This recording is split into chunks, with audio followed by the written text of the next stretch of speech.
Alors, d'une certaine, je finis là-dessus, hein, l'idée de la civilité, ça va être d'exemplifier, enfin en tout cas de performer à outrance des caractères extrêmement conservateurs liés au rapport de genre, de performer à outrance qui relève de caricatures de genre, selon des marques vestimentaires, selon aussi des pratiques, je dirais, une sorte de culturalisation érotique des pratiques intersubjectives. Et dernier point, la question, c'est évidemment la question de cette dernière question du visage. C'est au fond, ce qui pose un problème à Elisabeth Badinter, c'est que ce sont des femmes dont on ne sait pas si elles sont humaines ou pas, alors même qu'elles sont des femmes, des mères, etc. Mais au fond, elles sont, même si elles sont mères, épouses, c'est pas vraiment des femmes. Alors, il me semble que si on veut juste reprendre un tout petit peu sur cette idée du visage, il y a une philosophie qui est centrale pour,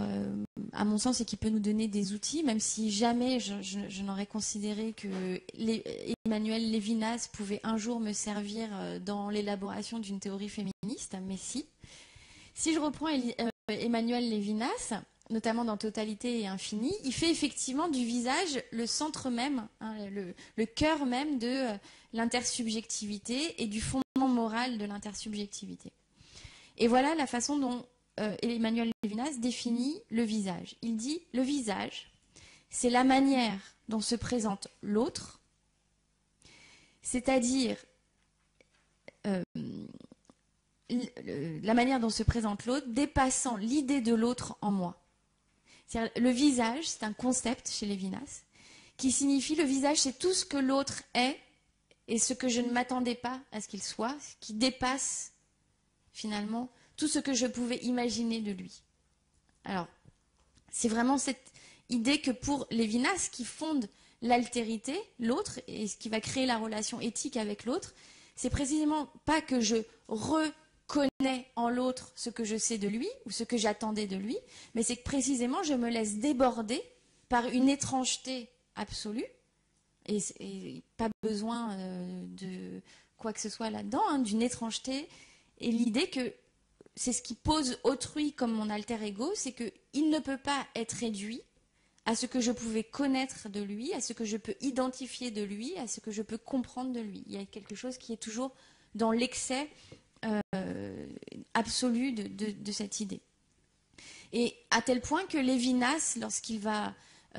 parler du visage, il ne parle pas du visage en un sens de reconnaissance anthropométrique des traits de l'autre, comme si reconnaître l'altérité, c'était prendre une photo, un photomaton d'autrui et de dire « Ah ben tu es mon alter ego ». Lévinas parle d'une silhouette, il parle d'une démarche, il parle il prend l'exemple lorsqu'il attend à la poste, il fait la queue, il voit la nuque de quelqu'un, de la personne en face de lui, il dit voilà, c'est cette image-là de l'absolue étrangeté, de savoir qu'il y a une individualité qui m'est étrangère, qui dépassera tout ce que je peux savoir de lui, c'est ça le visage d'autrui.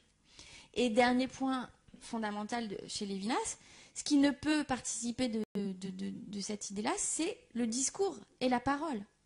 Or, tout au long du débat sur la question de la civilité pour Elisabeth Badinter, mais plus largement sur cette idée de refondation de la fraternité, jamais il ne s'agit d'un dialogue et d'un espace public de la parole. C'est-à-dire que jamais nous n'entendrons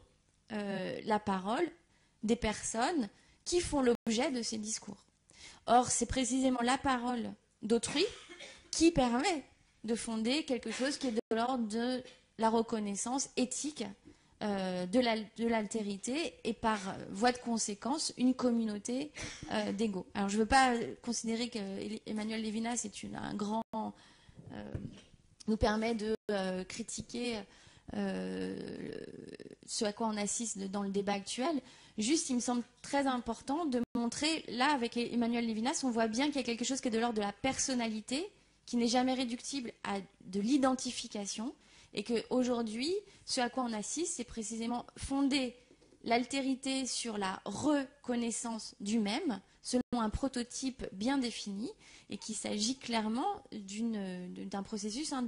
de naturalisation à outrance de tout ce qui qui appartenaient à nos personnalités